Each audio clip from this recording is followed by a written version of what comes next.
Happy soon to be Halloween, everyone. Today I'll be discussing my favorite horror novelist and young adult novelist as well is Mary Downing Hahn.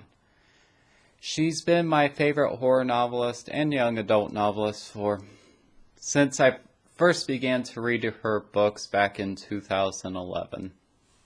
And how I came across her is she's from Maryland, and when I was in the military service, I lived in Maryland for about 2 years. And when I first moved there, this is when Kindles were becoming a little more and more popular, and I was debating on whether to get one or not. And I was browsing through the ebooks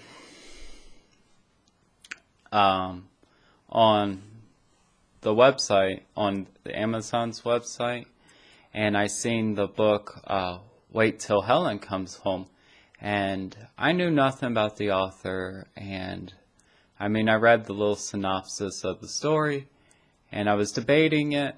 Well, when you are in the military, you always kind of fear like moving around here and there a lot, so it's harder to bring all your books with you, so I eventually did winding up getting the Kindle. And I did wind up getting Wait Till Helen Comes Home as my first ebook. Come later to find out that the author is originally from Maryland, and living there at the time really put the books in perspective for me. It was very easy to imagine the sceneries, just the general area of which, because Maryland's not, if you haven't been, it's a very nice state. I wouldn't mind living there myself, but it is a tad bit expensive to live there.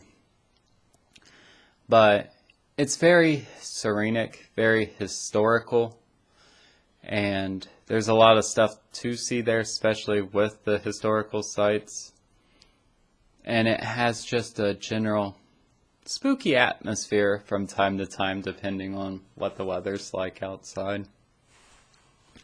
So I started reading that book, and then I've read more and more of Mary Downing Hahn. A lot of her stories usually deal with ghosts and a sense of either ghost, and since she is a young adult novelist, usually children as well. More times than not, the main character is female, usually between ages 10 to 12, and her books aren't usually really thick, but they convey a lot of the message, a lot of the symbolism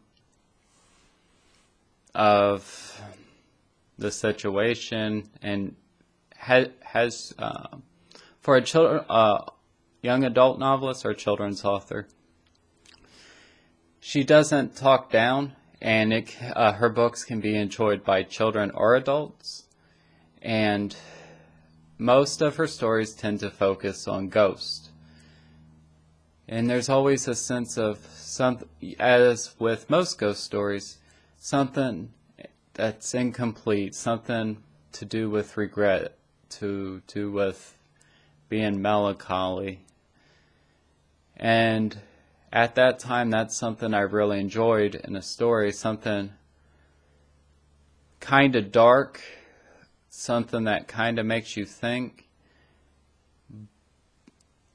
But her stories had genuine, not so much scares to it, but a very gothic atmosphere.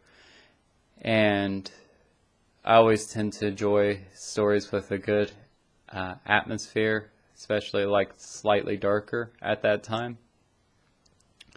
So that's why I tend to gravitate towards her. She was born in 1937.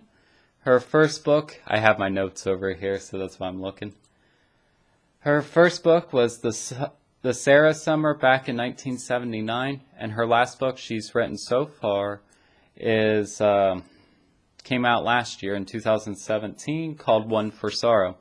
I haven't read all her books. I have read a good chunk though, quite a good chunk of them, and just for a little entertainment, I guess, I did buy the Wait Till Helen Comes Home, which is like her most well-known story, or most well-known book. I was at I want to say it was a thrift store, a Goodwill or something, and I found an original copy of the book. Or I guess the original paperback copy of it. I don't know if it came out in hardback or not. But look how cheap books used to be. Here we go. $2.95, or can't even see that. $3.50 Canadian. And it's actually quite in good condition, but you can definitely tell this book was published in the 80s. If you want to take a look at that cover art right there, especially enjoy her hair. That is one of the sisters, and I'll read you the back of it and discuss a little more about it, and that'll be it for today. Heather is such a whiny little brat, always getting Michael and me into trouble. But since our mother married her father, we're stuck with her. Our poor stepsister, who lost her real mother in a mysterious fire. But now something terrible has happened. Heather has found a new friend out in the graveyard behind our home, a girl named Helen, who died with her family in a mysterious fire over 100 years ago. Now her ghost returns to lure children into the pond, to drown. I don't want to believe in ghosts, but I followed Helen into the graveyard and watched her talk to Helen. And I'm terrified, not for myself, but for Heather. If you haven't read Mary Downing Hahn, I highly recommend it. Most books are usually about this size, maybe a little thicker, but usually not by much. As far as I know, a lot of her books can be read on an e-reader, or most of them, if not all, are still in print. She, as far as I know from what I've read, is she's still living in Maryland. She didn't start writing till her 40s, and she was writing in middle school and or high school and college and so forth, but never really thought about writing literature till she got a little bit older. I love the atmosphere she writes, that she brings with her stories, and honestly, I really like the state of Maryland. So a lot of her books, kind of like how Stephen King talks about Maine a lot in his stories, Mary Downing Hahn usually brings up Maryland quite a bit in her stories, but not all books, and not all of her books are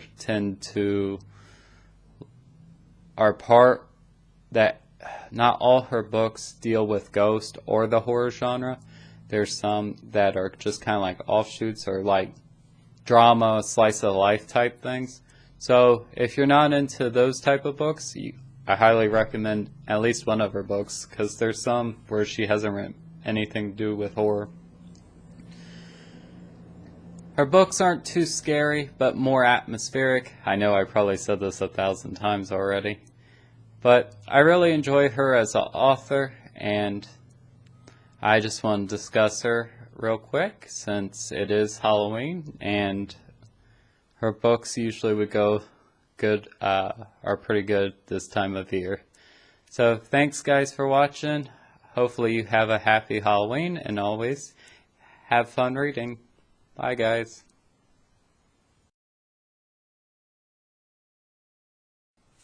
One side note.